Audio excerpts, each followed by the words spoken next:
Welcome to a special topical episode of Talking Feds, a roundtable that brings together prominent former federal officials and special guests for a dynamic discussion of the most important political and legal topics of the day. I'm Harry Littman. There is no more important civic institution than our public schools. By design, they fulfill the essential promise of equal opportunity for all Americans, rich and poor. They develop virtue and democratic citizenship.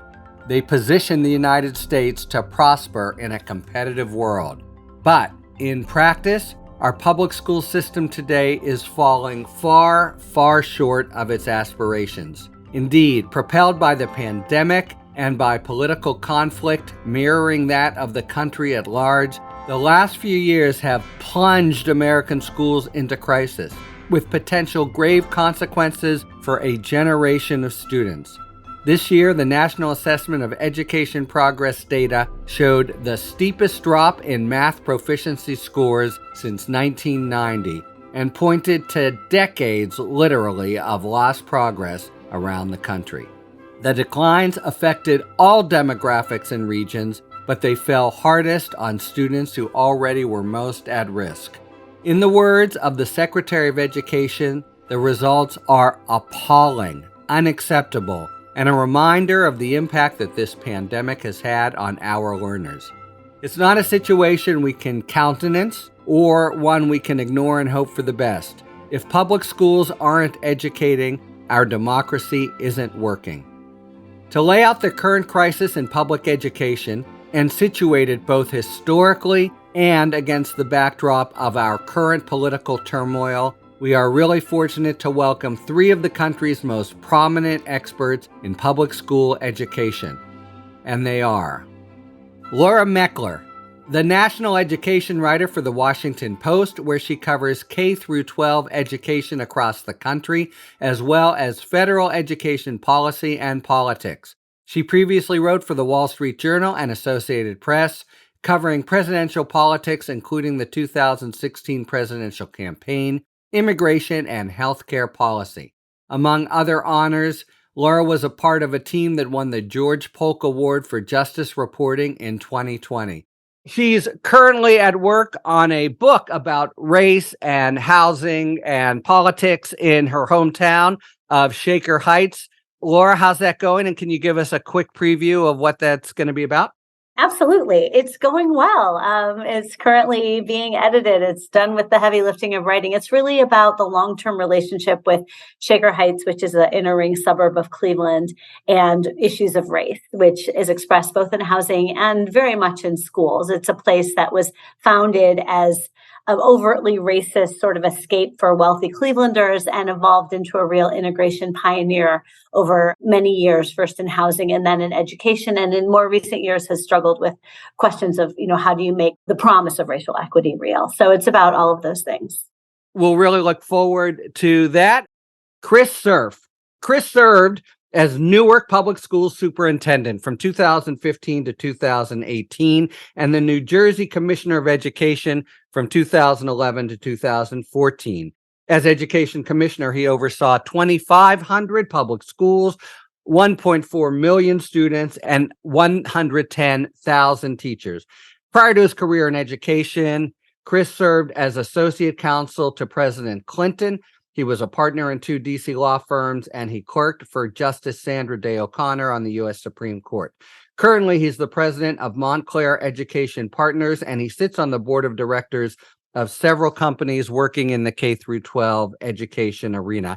Chris, thank you so much for joining this special episode of Talking Feds. It's a great pleasure. Arne Duncan. Arne served as the U.S. Secretary of Education in the Obama administration from 2009 to 2015. Prior to that, he was CEO of Chicago Public Schools for 8 years. He now works as the managing partner of Emerson Collective and co-founder and managing partner of Chicago Cred, an organization working to reduce gun violence in his hometown of Chicago. He's also a distinguished senior fellow at the University of Chicago Harris School of Public Policy. In 2018, he published the book How Schools Work, an inside account of failure and success from one of the nation's longest serving secretaries of education. Arnie Duncan, thank you so much for joining this special episode of Talking Feds. Thanks so much for the opportunity. So let's move into the topic of the day, public education writ large, but especially the current crisis. So I want to situate the problems in the context of the institution of the public school as we've come to know it. Over the last 150 years, American public schools have transformed from nearly non-existent to local schoolhouses to the vast bureaucratic machines they are today.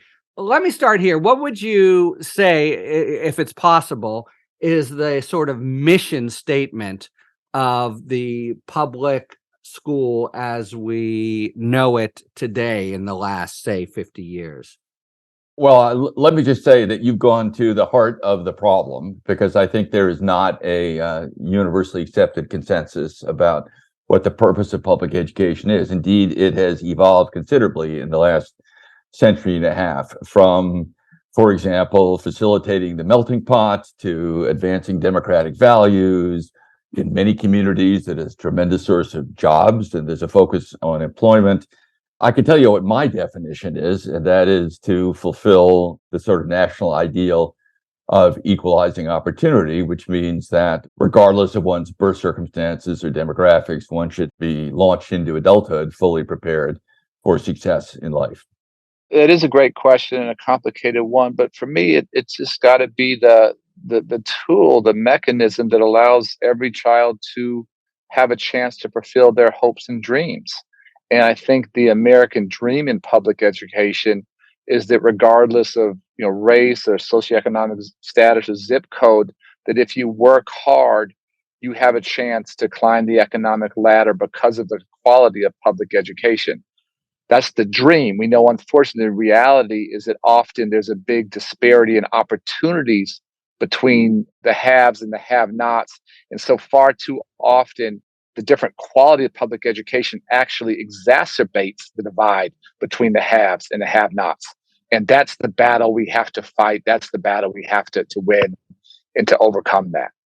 It's not hard to see that they're not such nuances really, but differences in education lead directly into sort of fault lines in the kinds of fights or loggerheads we're at today.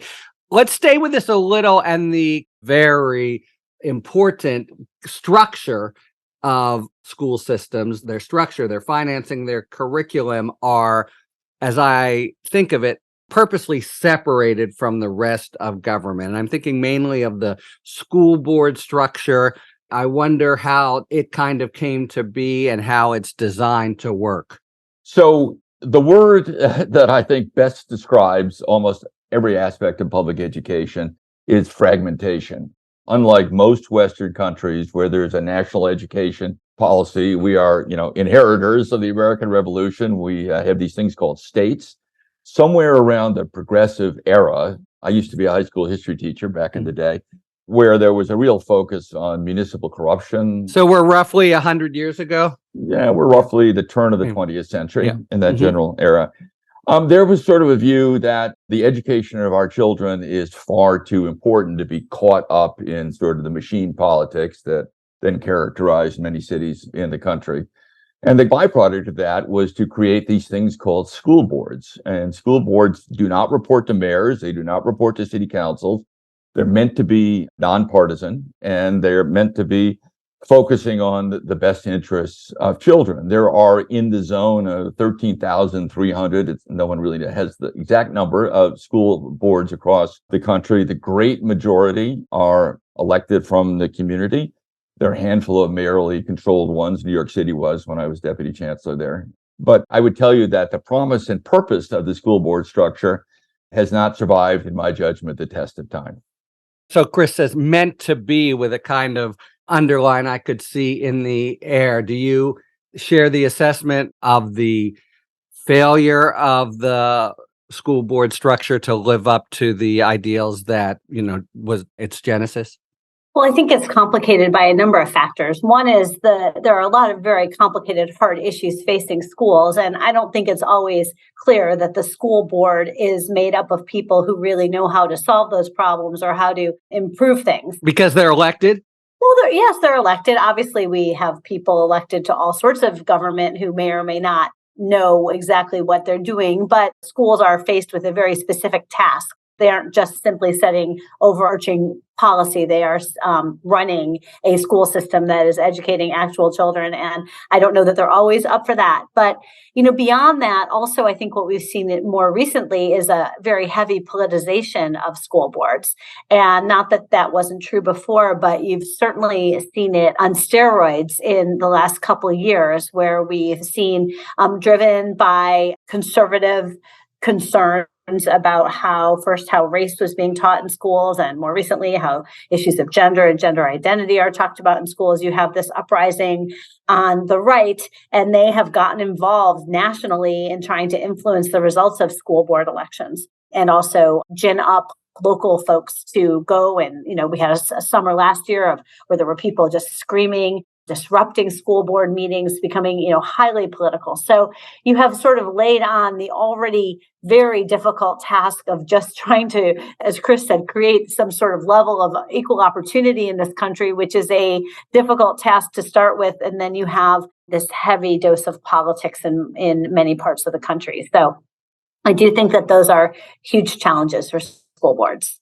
And, I do want to move to that, especially the political conflicts of the high profile ones of the last few years, sticking a little bit with the traditional model, which I put in air quotes just because my sense is that it's changed dramatically, maybe every generation, but seems to me a big part of what happened in schools maybe in the last 40 years with the participation of the federal government is this attempt to standardize in some ways and set a floor for achievement and kind of a core curriculum. First, am I accurate about that? And is that separate and apart from the whole school board structure we are talking about? And how has it generally fared? They are linked only by one important facet. The federal government distributes billions of dollars through certain programs, Title I being the leading one. It has the power of the purse. And if you look at No Child Left Behind or Race to the Top, those were both federal programs, both right? federal Under programs. Obama and Bush. Yeah. Right. The U.S. Department of Education, which actually didn't even exist until the Carter administration, if I recall correctly, basically said, we're going to hold up distribution of funds unless you meet certain conditions. But I would not confuse that for a national education policy. Mm-hmm. We, and I'm going to use a pejorative word, if you'll forgive me, we fetishize local control in public education to the point when I was state commissioner in New Jersey, we had 586 different school boards and districts, which is extremely hard to defend by any rational economic or substantive measure. The federal government does attempt to influence, I would say, during the Obama administration. It actually goes back to the first Bush administration. There was an effort to regulate through the power of the purse and did some terrific things. But we don't have national standards. We don't have a national test. We don't have a program that identifies here's the right way to teach early literacy, for example. We leave that to each of these districts to make that decision, and occasionally to states to guide the districts within them. And what about the whole aspect of schools as inculcators of virtue or of, civic ideals? So I think of this from what Chris said, based on the Federalist tradition in the country and how there would be real differences in different regions. But is that sort of by design, or does the whole move towards school boards and core curriculum, is that meant to kind of set to the side the training of citizenship and good participants in a democracy? That's such an important question and role. And I don't say this easily or lightly, but things that I believed all my life, the three branches of government and checks and balances, I just thought that would be here forever. That was fundamental, foundational. And I will say in the past, 5-6 years, my understanding of how fragile our democracy is has just changed everything about how I view this institution. It's so beautiful and yes, so fragile. And so I think schools have a tremendously important role to help our young people understand their role in not just understanding the history, but and not just in defending democracy, but in reinventing and strengthening democracy with each generation. And there's no other institution in America that's better positioned to do that can do that, other than our American public schools. Well, I think that is still considered a core part of education. I mean, it's a required course. People have to learn some basics about civics. I think the bigger problem we have goes well beyond schools, which is, do we have a national consensus about what civics are about or what democracy is about? I mean, we don't even agree on who won the last election. And you laugh, but that's like that reflects a serious divides in this country over what our civic life is about. So, and I do think you see those kinds of things trickling down into schools, those debates. But that said, I think on the basic level, Chris, you correct me if I'm wrong, but I think schools do still have a basic mandate to teach about civics, and that is something that most kids will be exposed to, at least if not mastered, by the time they leave.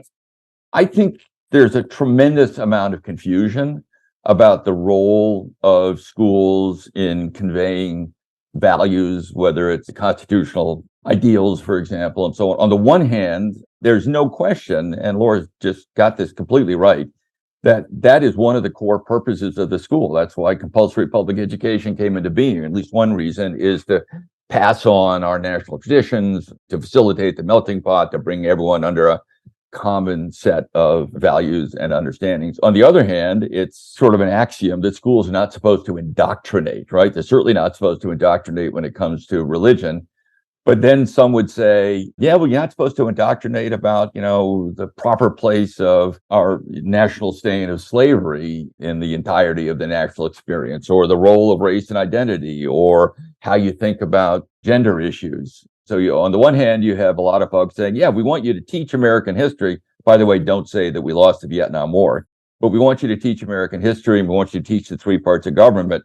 But we surely don't want you to tell our eighth grader that, not everybody's either male or female. Whom were you quoting just then? Or we there who don't want, are those parents? Are those the non-school political governance? Who are the we? Well, Laura's written very eruditely about this, including, I believe, this morning. But the last couple of years, I think, more or less catalyzed by the Youngkin successful gubernatorial election for Governor Youngkin in Virginia, there's actually been organized interest groups who have coalesced around taking certain positions. There was a very deliberate and highly misleading media campaign around something called critical race theory that, honestly has made being a school board member or a superintendent a pretty terrifying proposition for a lot of folks. Although this is not 100% new, right? And again, we're setting the table and we'll be moving to the next couple years. But I'm thinking of, I don't know, the busing era or the Scopes trial or the 60s. There have been times where dearly held local political beliefs have chafed against curriculum decisions by school boards. Yeah. Well, I think that really what's happened with schools is that whatever the debates are that we're having in our public life have found a way to reflect themselves in the schools. So maybe at one point that was a debate over, as you said, the Vietnam War, or a debate over whether we should teach evolution, whether we should talk about abstinence in sex education. All of these questions are larger values debates that we're having as a country, and then they find their ways and be reflected in schools. And if we rewind the critical race theory conversation just a little bit, I think we'll look at, say, in the immediate aftermath of George Floyd's murder, you saw a lot of American institutions, including schools, reacting and saying, we need a bigger focus on racial equity. There was already a move towards racial equity in schools before them, but that sort of turbocharged it, where you had school districts saying, we need to look at our numbers, we need to look at our policies, we need to look at why are more Black kids not in advanced classes, we need to look at our whole suite of what we're teaching. Is it culturally responsive? Are we including everyone? And they took all these steps in that direction. And then there was this reaction. And, whether it was quote unquote critical race theory or not is sort of beside the point. What it was talking and shining a spotlight on issues of race, reflecting what the debate was happening in our larger country. And then you had this reaction from the right saying, whoa, whoa, whoa, I don't want to talk about that. You're saying that there's systemic racism. I'm offended by that. You're saying that there's white supremacy. I'm offended by that. And then there was this backlash.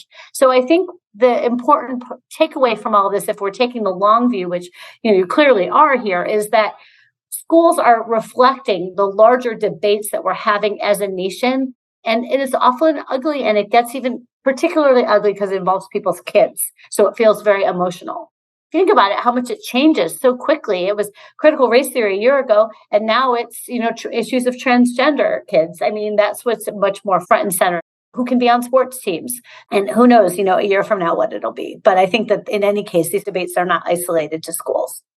So I think that does set the table. Another thing that we could discuss is the whole role of teachers unions, et cetera, and how that has changed. But I think we all agree, and Laura kind of sets it out very well, that we're kind of at a crisis point, driven not simply as a reflection of politics, but also by COVID.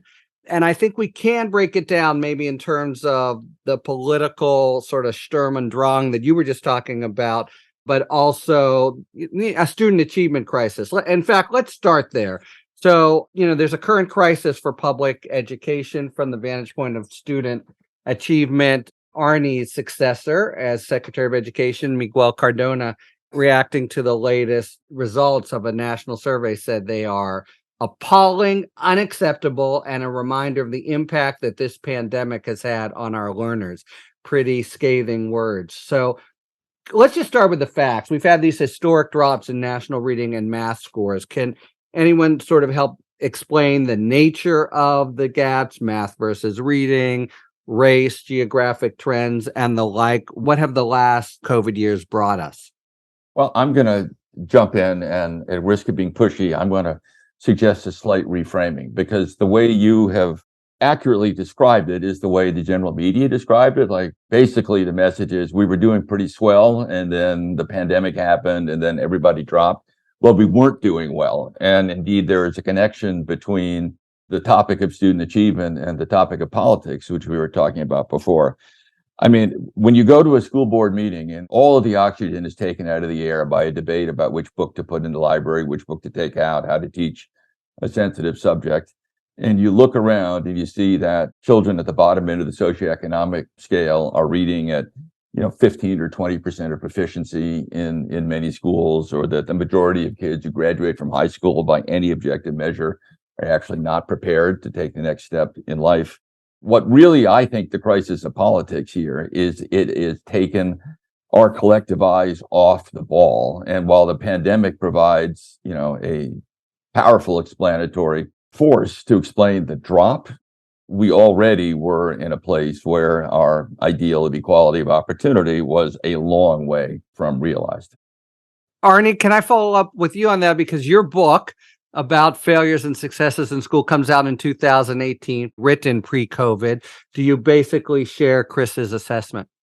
Yeah, I think we all know, unfortunately, the tremendous disparities and opportunities already in the public education system.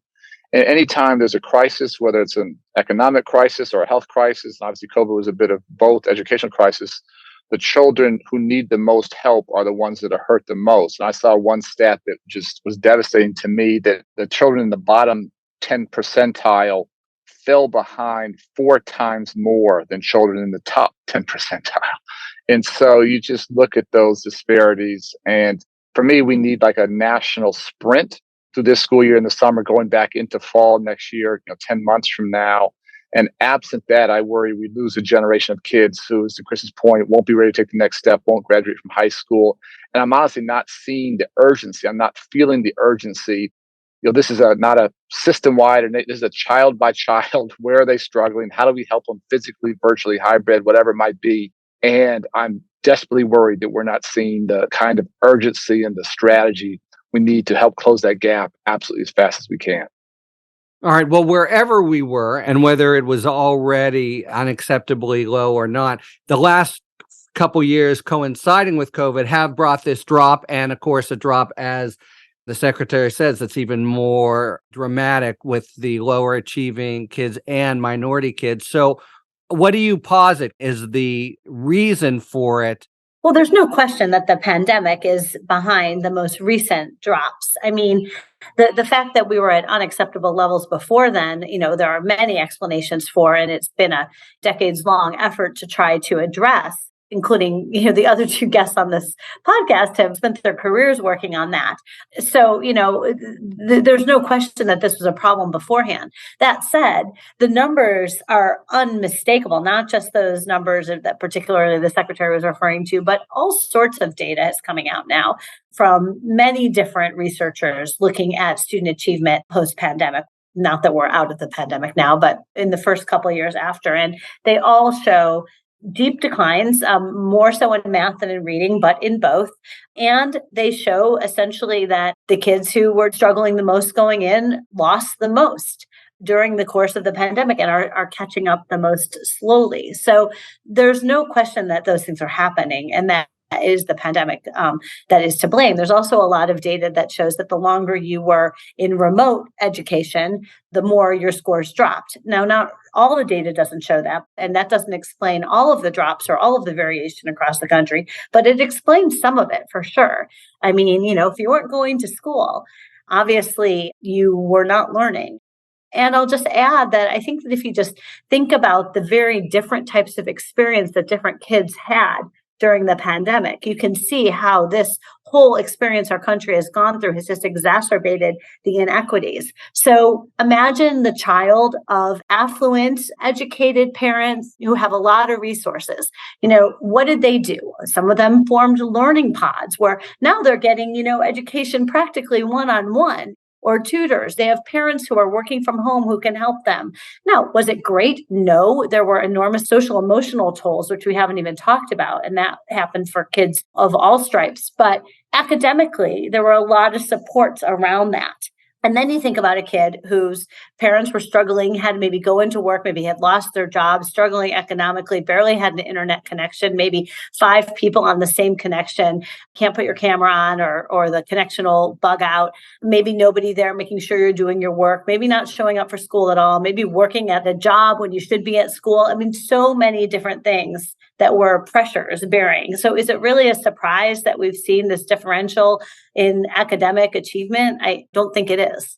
And just to zero in, and it's a very dramatic decline that I didn't fully realize until I started preparing for the show. The math in particular, I think it's wiped out a generation of gains. Everyone spoke about socioeconomic problems. What about, is there a geographic distribution, or are there other ways that certain sectors of the country were hit harder than others? I think it's very difficult to unpack the data. I think that'll happen over time. For example, I believe I have this right, that Los Angeles, which was out of school for longer than almost anybody, saw less drop. I don't think that we can tar remote learning with as broad a brush as some would like. Effectively, what happened is schools didn't know what to do, and they defaulted to what I call emergency remote instruction, which is not the same as really targeted, quality, effective using digital tools. Some are teacher-led, some are student-led. And I looked at, not to open a hornet's nest here, but there were some schools I know of that teach predominantly children who are living in poverty that immediately transitioned to really effective remote instruction, led by great teachers, and did fine through the pandemic. Look, as a former teacher, I'll tell you that the idea of not having this deep, personal, almost spiritual, in a non-denominational sense, connection between a teacher and a student is just really hard to do without the benefit of proximity. But I think it's hard to draw generalized conclusions about that particular feature of the experience. I do agree that it's going to take time for us to truly unpack this. And the NAEP scores, National Assessment of Educational Progress scores that Chris, I think you were referring to, did not really show a connection between remote and achievement. But there have been a lot of other data that does suggest that there's a connection there. So it does seem clear that some districts did a much better job with remote education than others. Some teachers did a better job. Just watching my own kids, I saw one of them had a fabulous experience. I mean, this teacher, I think at the time this was a first or second grade teacher, she was working it so well. I mean, I was so impressed by what she was doing with these kids. My other kid was, I think, in fifth grade at the time, and I was horrified by what I was seeing. And this is the same school, much less, not to mention the same school district. So there was a lot of variation, but I do agree it's going to take some time to sort through these data and really see what it shows. But I do think there are some heavy indications that remote schooling was a factor. Absolutely agree. And then over to Arnie, but absolutely agree that it was a factor, but it was highly dependent on the nature of and by the way, remote suggests a binary, like it's either in person or not. Right. There's a lot of ways to instruct digitally. And there's also this very odd exit from traditional public schools right now that's going on towards charters, parochial, private, and substantially remote alternatives, which is a little bit hard to explain. And has huge implications itself. I just sort of build on Chris's point, not to further complicate a difficult conversation, but there was definitely an exodus of kids from traditional public school to other schools. But I'm actually much more concerned. There was an exodus of children from school to no school, just they left school. And so we're talking about test scores and gaps. Those are kids we can measure. Those are kids that are still enrolled in school. And by some estimates, there are as many as 1 million children around the country who just left school, didn't transfer, didn't whatever. They left school. And again, I just desperately worry about a lost generation. And there's no high-tech way to do this. This is high touch. This is knocking on doors and meeting with kids and figuring out, to the point that Laura made, if kids are working, can we do evening school? Can we be flexible? Can we figure this out to do school on the weekends? But there's a whole lot of kids across the country who left school during the pandemic because they had to work, families struggling, whatever it might be. And again, I'm not convinced we've done a good job at all of finding those kids and bringing them back into the fold. It's not too late, but that has to happen with a tremendous sense of urgency.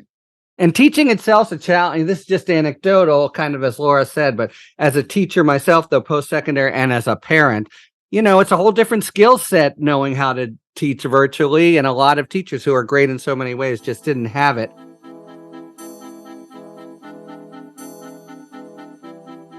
It's time now for our Sidebar feature, in which we ask a well-known person to explain an important legal concept of federal law or policy. And today, in keeping with the theme of our topical episode, we are going to explain the contributions that the federal government can make or does make to support the efforts of young girls to study STEM courses or women to go into STEM careers. And very appropriately, to explain it to us, I'm really pleased to welcome Danica McKellar, an actress, mathematician, and education advocate. She is, of course, best known for her role as the winsome gamine Winnie Cooper in The Wonder Years, which resulted in the entire country's crushing on her, and certainly I was among them. But she can also be seen in the Netflix original project MC², and several Hallmark movies. And she's the voice of Miss Martian in the superhero series Young Justice, and has been the voice of Judy Jetson for the Jetsons since 2016. As important, if not more, Danica has authored 11 books for different ages, from 2 to 16, that explain math concepts in easy-to-digest ways and encourage girls to have the confidence and interest to pursue mathematics. As a mathematician, she's been honored in Britain's Journal of Physics and the New York Times for her role in co-authoring the mathematical physics theorem, the Chayes-McKellar-Wynn theorem. So, quite a double threat. I give you Danica McKellar on federal government's contribution to STEM careers and studies.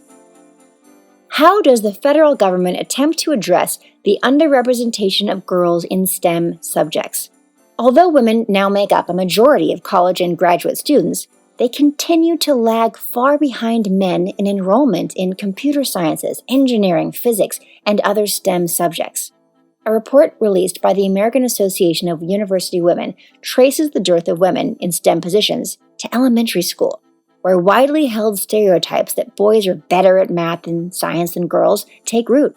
These stereotypes work to discourage girls from excelling in STEM topics, and eventually from pursuing higher degrees in STEM fields. As a result, there are many fewer women role models for girls interested in STEM subjects to look for guidance or inspiration. This disparity is unfair to girls and women, but it also threatens the long-term worldwide competitiveness of the United States in a series of critical fields. Now, Title IX of the Education Amendments of 1972 prohibits sex discrimination in all educational programs or activities that receive federal funding. This is the law that works to advance equal opportunity for women in collegiate sports. By its terms, it requires that women and girls be given equal opportunities to pursue science, technology, engineering, and math STEM fields, free from discriminatory barriers. It would be a challenge, however, to apply Title IX to the problem of STEM disparity, which arises less from overt discrimination than subtle stereotyping. The last few administrations have undertaken measures to address the problem, though they have been relatively modest, consisting mainly of grants or encouragement of efforts by the private sector. Most recently, the Department of Education announced You Belong in STEM. The government initiative claims to challenge narratives about who belongs in STEM learning and careers that, over generations, have left out millions of girls and young women, as well as other marginalized groups. The initiative aims to promote positive conditions for STEM learning and also to support a diverse educator workforce in STEM teaching positions. Other grant programs housed under the Education Department have a STEM focus, such as the Minority Science and Engineering Improvement Program, which has awarded colleges and universities hundreds of thousands of dollars to increase the flow of underrepresented ethnic minorities, particularly minority women, into science and engineering careers. Finally, the government has attempted to encourage private investment in programs that address the disparity. The best example is 2016 initiative to prepare 100,000 new math and science teachers by 2021 and securing more than $1 billion in private investments to improve STEM education, including several initiatives focused on women and girls under the aegis of the administration's Council on Women and Girls. That's all great, but these programs, they cast a wide net, covering careers and education, targeting male and female children and adults. But to get to the problem at its genesis, we need to have programs that target girls in middle school, the age when the disparity kicks in. For Talking Feds, I'm Danica McKellar. Thank you very much, Danica McKellar, for explaining the federal government's role in promoting girls' education in STEM courses and women's careers in STEM professions. You can see Danica now on the Hallmark Channel this holiday season in Christmas at the Drive-In, where she plays a property lawyer who finds holiday romance while trying to save her local drive-in theater. All right, it is now time for a spirited debate brought to you by our sponsor, Total Wine and More. Each episode, you'll be hearing an expert talk about the pros and cons of a particular issue in the world of wine, spirit, and beverages. Thank you, Harry. In today's spirited debate, we crack open the topic of aging wine in traditional oak barrels versus stainless steel tanks. There are many types of oak from various countries, but in general, oak is the most pliable wood, great for forming a barrel and even better for storing liquids. Oak barrels have a limited life cycle, though, whereas stainless steel can be used over and over, point for stainless. There's also new oak, which has a tendency to give wine the complexities that make it interesting, adding spice aromas such as coconut and vanilla, or even hints of allspice and cinnamon. On the other hand, old oak doesn't pick up much flavor, but it does give the wine a softer texture. Stainless steel, on the other hand, is exactly what you'd expect. Clean and contemporary, adding little to the wine, in a good way, that is. Wines aged in stainless tanks are crisp and focused, allowing the fresh fruit flavor to shine for the truest expression of the grape. So, who wins in oak versus stainless? Why not pick up one of each at your local Total Wine and you decide? Thanks to our friends at Total Wine and More for today's A Spirited Debate. Let's spend a few minutes on the political aspect of the last few years, which has been, it seems to me, not just an aggravating factor, but a kind of a strange one. You adverted or to the aftermath of the George Floyd episode when I think something like 17 states are making special curriculum that are more sensitive, and a reaction of 30 states is to fight back against it. School board meetings didn't always seem to be like this. I don't know. First, how much does it aggravate our overall basic core mission of just educating kids? And is it singular, or is it just a kind of rehearsal of prior kinds of politicized eras in the country? First of all, I think Laura made a very important point that this is a reflection of broader trends. And, we talked about the Scopes trial and prior moments where politics made their way into school. I view this as a difference in kind. I think it's turbocharged by social media. I think that the ability for sort of national political advisors to try to identify and leverage an issue for their own political objectives is different now than it was in prior times. There's a very interesting question that Laura's raised in her reporting about, whether that worked, right? What effect it had on the midterm elections. But I can tell you that I have lots of conversations across the country with superintendents, and it is a terrifying job to have right now. And indeed, it's very hard to get a lot of those jobs filled because you really don't know which way to turn. And also, historically, nobody votes in these school boards elections. They typically take place in off-year times, very low turnout, very subject to interest group capture. Usually people point to the unions as the culprit in that, but that's hardly universally the case. It can be one of these sort of national interest groups. There's a particular position on race, for example, race education. So I do think that whether it's effective or not, I think this is different in kind and magnitude than in the past. Yeah, this one is it's a huge deal, and I don't want to sort of blow through it. And for me, it's just there are three very real challenges that at least three major crises that districts are facing. One that we're talking about is sort of the learning loss and how do we accelerate, student learning and kids to get them back on track. The second, which I don't think we've talked about unless I missed it earlier, is sort of the exodus of teachers and sort of rebuilding the workforce. And the third one, I just can't let this go, is the epidemic of gun violence. And as we're speaking, we've had on college campuses, we've had 7 college students killed in the past 2 days, 2 others shot. We've had 68 school shootings this school year. That's more than one a week. And there's definitely silence. We've already moved on. It's just stunning to me. And so those are, for me, real crises that deserve thought and strategy and thinking it through. And then you have, I'm just, again, blunt for better or worse, just a bunch of made up, manufactured, concocted stuff, CRT, kitty litter in the bathroom or something, just literally fantastical made up stuff to create drama and fear when there's no need to, but there's real need on these other issues. So it's a massive dilution of thinking and people working together. The good news is, you probably saw the report in the recent school board elections, most of the crazy stuff didn't win. Moderation and thoughtfulness generally prevailed. But because these are kids' lives, because the stakes are so high, it's not just aggravating and scary, to Chris's point, it does our children, ultimately our country, a tremendous disservice. And I just hate that we refuse to take such a serious job as seriously as we need to take it.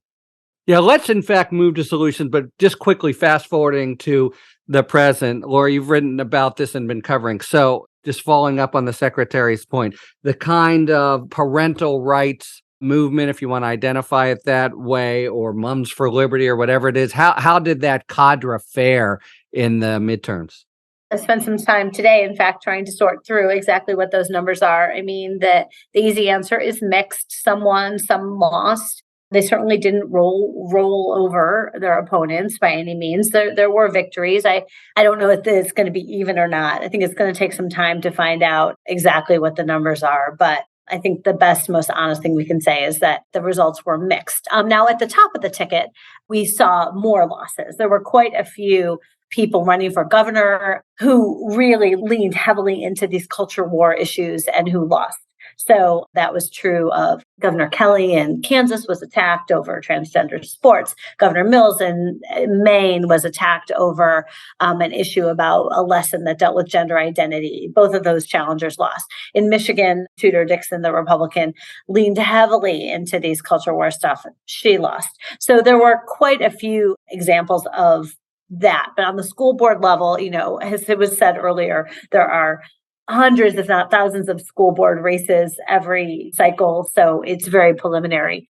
And Chris mentioned the maybe countervailing example of Youngkin in Virginia, which people will be talking about.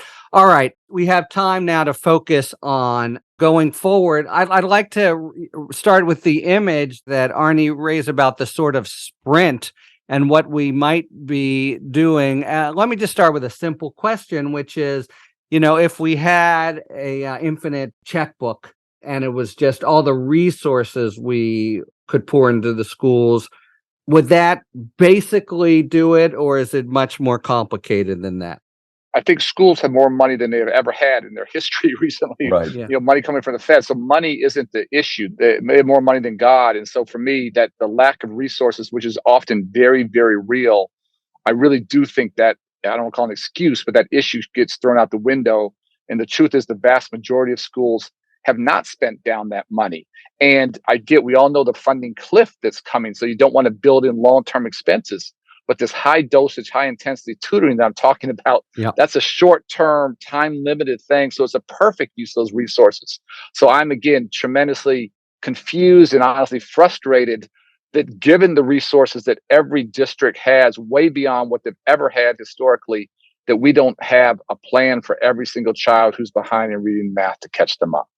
So you've asked us to imagine an imaginary world in which there's a blank check, right? And Arnie completely nails the point that this is not a question of money. But I'd like to imagine an imaginary world where you can reorganize the way we deliver public education. And if I could do that, then there are a lot of things I would do. Right now, other than the power of the purse, which during the Obama years, Arnie used very effectively, basically conditioning or threatening to condition Title I funds on a number of important reforms, standards, accountability, et cetera. For example, there is absolutely no excuse for how I would say a majority of our schools teach reading. And we have an incredible number of third graders who don't know how to read. And we know how to do that better. And yet we have devolved to 13,000 districts or 50 states, depending how you want to look at it, that you can pick whatever reading program you want, regardless of whether the research supports it. And that's basically what happened. So, they say that Republicans hate national and Democrats hate standards, and that's why we don't have national standards. But the fragmented, highly distributed, non-centralized nature of these critical decisions, leaving it in the hands of boards that are sometimes overcome by these petty politics, as the secretary points out, make it very difficult to focus on things that work. I love this high touch notion, right? So why are we spending money on sanitizing schools and putting in different ventilation systems instead of knocking on doors and finding kids who dropped out? You use the word devolve, so that raises to me, how does the federal versus state versus local government dynamic figure into this whole both mess and solution? Well, at the end of the day, education is still run locally. There are a variety of federal ways that the federal government can influence things, most recently and notably with its checkbook. But now it's up to local school boards to decide how to spend that.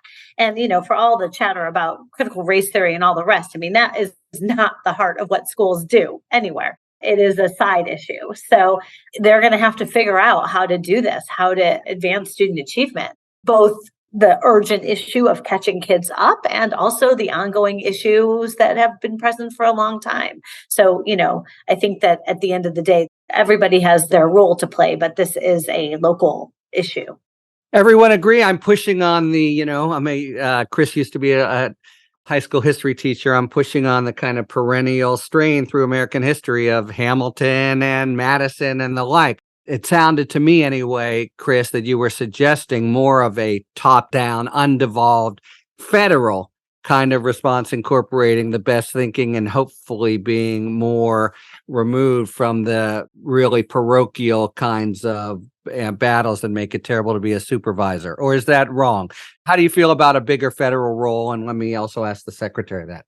Sure. Well, first of all, it'll never happen. Because This country and our Constitution is organized around leaving this in the hands of states, at least, and they've largely left it in the hands of districts. But, I will tell you that if you look at some of the more successful countries, they have worked really hard collaborating with experts and universities and teachers and so on to figure out, what is the most effective way, for example, to teach reading. And they have tried to align how they train teachers, what districts do, what the expectations are, how you measure whether those expectations are met from the center. Finland would be an example, perhaps an overused example.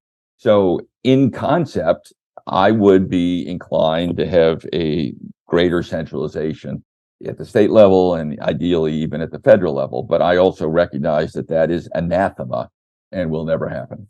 If anyone was going to do it, it was going to be Secretary Duncan, and he gave it a run for its money.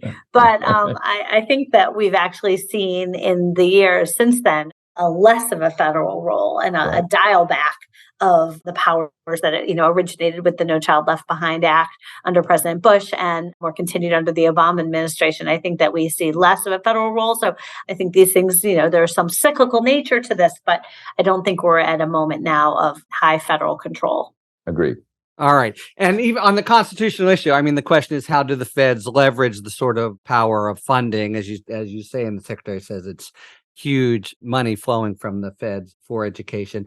What are the kinds of big ideas on the horizon as you see them? I was struck again preparing for this episode how every 20, 30 years there are, new orthodoxies in education, then maybe to be replaced. But are there kinds of big, not slogans, but, watchwords that you think we'll be hearing about in the public school education in the next 10, 20, 30 years, or should be hearing about, that will be almost kind of game changers? Well, this is a trigger word in the world of school politics, but I think that choice is ascendant right now. And by the way, I don't define choice merely as vouchers or different approaches to tax relief. I mean that your education is not limited to the four walls of your school. If you're in a high school that doesn't offer, BC Calculus AP, then you can take it remotely or take it at another school, or the expansion of alternative public schools, which we call charter schools, but are equally public in every sense of the word. Interdistrict choice, a redefinition of homeschooling, which seems also to be ascendant. For better or worse, I think we've seen more migration in terms of state legislation and parental decision-making in the direction of choice, which I think is a very, very powerful force of change. Whether it's for the good, others can debate, but I think it's a force of change. Just taking in a different direction, just to your question about what ideas are out there, the thing that I hear the most about now in terms of student achievement is what Arnie mentioned earlier, the high dosage tutoring. There's a lot of conversation about that, about ways to help students catch up by one-on-one or one-on-two. Doesn't even have to be a teacher. It can be another skilled person, working with kids, even sometimes during the school day, to help them try to catch up from some of these losses. So that seems to be an idea that has at least a degree of support, and that there is research behind to suggest that it's effective. Just try and quickly paint a vision I would love to see happen, and have largely completely failed to make it happen. But Chris is obviously exactly right. Whether we want more centralization or more decentralization, we are where we are. That's not going to fundamentally change. But having said that, what I would desperately love in our country is for us to unite behind a set of goals. And you can call them, parent rights or whatever it might be. Like, I would love to see every child have access to high quality pre-K. Chris talked about third grade reading. I'd love to see us unite behind a goal of raising high school graduation rates. I'd love to see us unite behind a goal of having all of our high school graduates college and career ready. I'd love to have us unite behind a goal of trying to lead the world in college completion. And so those are goals. And then we can have lots of differentiation, lots of different strategies at the local level, urban, suburban, left, right. It just doesn't matter. And let's just track the data and see who's doing a good job and build upon successes and change. And we spend all our time in education fighting what I just think of these absolutely small ball battles that are just dysfunctional. I call it adult dysfunction. I don't care whether the schools are charter or not charter. I just want good outcomes. College versus career. We need more going to college and more going to career. So if we could unite behind 4 goals: access to high quality pre-K, high school graduation rates going up above 90%, 100% of graduates going on prepared for the next step in their education journey, trying to lead the world in college completion, then let's let everybody play. Put all those good ideas out there, and what works best in New Mexico might be different than Appalachia, might be different than inner city Chicago. But let's just have transparency. And if we did that as a country, we could find some common ground, do the right thing by our kids, do the right thing by our parents, and do the right thing ultimately by our country. But the failure, and for me, those goals should be, they're not Republican or Democrat or left or right. Those are goals that the country could unite behind for the next 2 or 3 decades, next quarter century. But obviously I've failed so far to get us close to thinking in that way. This really should be a weekly podcast and a series. It's only the one episode, but hopefully for Talking Feds listeners, it at least orients us toward, A, how serious the current state of affairs is, and B, what possibly can be done. We are unfortunately out of time. We have only a minute for our final Talking 5 feature, where we pose a question that everyone has to answer in 5 words or fewer. And today it's something that Chris actually already surfaced. What country do you think has the best public school system in the world, and why? In 5 words or fewer, of course. Well, I guess I led with my answer. I'm going to say Finland, and the why is because they look beyond conflict and try to collaboratively develop a common approach. Well, I'm going to cop out on this and say that I do make it a policy not to opine on things that I have not researched and do not have an actually informed opinion on, and I do not feel qualified to judge the school systems of the globe. You could say that in 5 words or fewer. I'll just say it in 1 word: pass. Yeah. I'll take a different take. I'll just say the thing that troubles me most, and I wrote about this, is take 3rd grade reading scores, math scores, science scores, whatever it might be. We are top 10 in the world in nothing. Yeah. We are top 10 in nothing. So that for me is heartbreaking. It's untenable. It's not sustainable. And I want it to be us. I want it to be us. That's my answer. Yeah, and I, knowing the least of everyone here, know that much. Not us, and what it portends, not just for kids and individual students, but actually the country going forward, and our competitiveness in the world seems to me profound. We are out of time in this special episode. Thank you very much to Chris, Arnie, and Laura, and thank you very much, listeners, for tuning in to Talking Feds. If you like what you've heard, please tell a friend to subscribe to us on Apple Podcasts or wherever they get their podcasts, and please take a moment to rate and review this podcast. You can also now subscribe to us on YouTube, where we are posting full episodes, talking books, and bonus video content.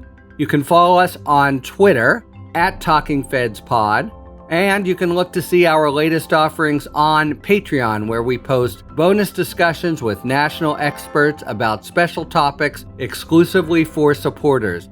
Submit your questions to talkingfeds.com/contact, whether it's for Talking 5 or general questions about the inner workings of the legal system for our Sidebar segments.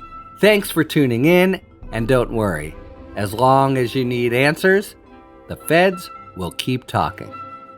Talking Feds is produced by Olivia Henriksen. Sound engineering by Matt McArdle. Rosie Don Griffin and David Lieberman are our contributing writers. Production assistance by Laurel Feldner, Kalena Tano, Emma Maynard, and David Emmett. Thanks very much to actress and math professor, what a combo, Danica McKellar, for explaining the federal government's role in trying to encourage girls to take STEM courses and women to go into STEM professions. Our gratitude, as always, to the amazing Philip Glass who graciously lets us use his beautiful music. Talking Feds is a production of Delito LLC. I'm Harry Littman. Talk to you later.